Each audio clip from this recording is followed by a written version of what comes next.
Selamat datang di YouTube channel Mami Briel. Hai Mamis, ketemu lagi ya di YouTube channel aku, ibu rumah tangga yang mengurus satu orang anak terkait parenting dan kegiatan sehari-hari.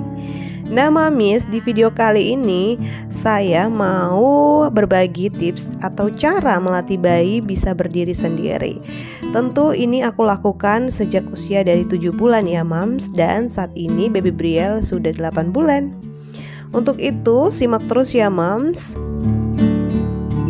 Cara yang pertama adalah kita cari pegangan ya Mams, agar bayi itu bisa berpegangan dan belajar.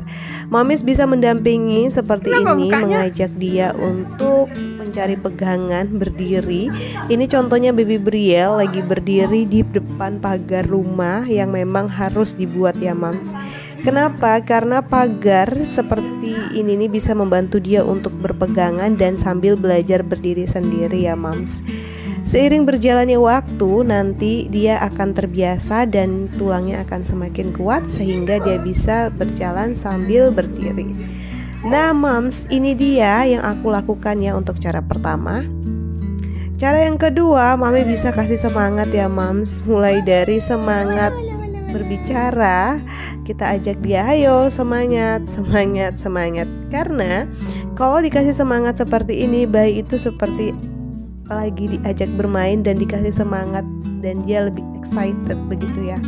Kita tentu kasih kata-kata motivasi, semangat baby pasti bisa, semangat sayang pasti bisa. Nah, anak bayi itu ternyata pintar ya Mams. Jadi kalau dia tahu kita lagi kasih semangat, dia akan menunjukkan kemampuannya dia dan itu bisa melatih ototnya dia juga.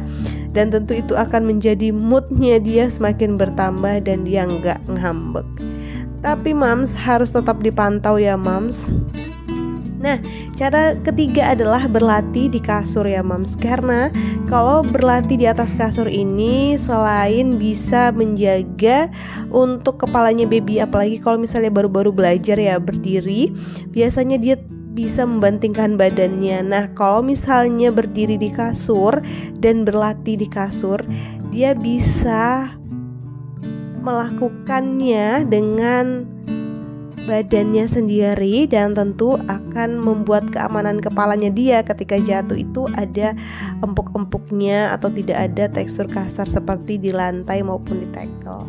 Nah, ini cara yang aku lakukan ya Mams. Mungkin Mamis ada cara lain selain dari yang nomor 1 dan nomor 2 atau nomor 3. Nah, boleh dong komen di bawah. Nah, cara yang keempat adalah beri pengaman kepala agar tidak trauma ya Mams. Kalau misalnya diberi pengaman kepala, kalau di luar itu contohnya banyak banget yang dijual ya Mams. Karena seperti yang di Shopee, penutup kepala bulat yang aku gunakan ini aku itu pakai supaya anaknya itu tidak gampang trauma kalau misalnya tidak di kasur atau lagi di tempat yang kasar. Kenapa? Jadi ini bisa alternatif ya Mams, dan ini wajib juga Mamis punya, apalagi anak belajar duduk juga bisa digunakan pengaman kepala.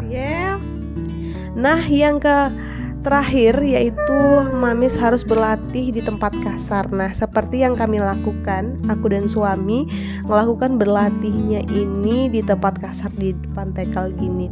Tetapi Mamis harus pantau ya Mams, ketika dia berlatih seperti ini kita harus tada di belakang. Takutnya dia tiba-tiba ngejungkang gitu dan jatuh sehingga pengaman kepalanya pas nggak dipakai, jadi bayinya bisa bahaya ya kepalanya. Nah Mams, untuk berlatih di tempat kasar ini juga Mamis bisa mungkin pakai playmat yang biasa untuk tikar anak-anak itu atau lain-lainnya yang banyak dijual. Tetapi pada umumnya Mams, agar melatih bayi berdiri sendiri ini kita harus berikan kepercayaan juga buat bayi supaya dia bisa lebih leluasa dan bisa meyakinkan diri. Seperti baby Briel, dia sudah pernah ya Mams seperti dia jatuh ke belakang gitu waktu pertama belajar duduk, dan sekarang dia lebih berhati-hati. Kenapa? Untuk berhati-hati dalam seperti ini ya Mams. Jadi dia harus benar-benar menjaga dirinya supaya tidak sakit lagi. Jadi itu juga bagian dari tumbuh kembang. Nah Mams, sepertinya itu dulu ya cara aku melatih bayi aku berdiri sendiri di usia mulai 7 bulan dan saat ini sudah 8 bulan. Semoga bermanfaat ya Mams, dan sampai bertemu di video selanjutnya. Bye bye.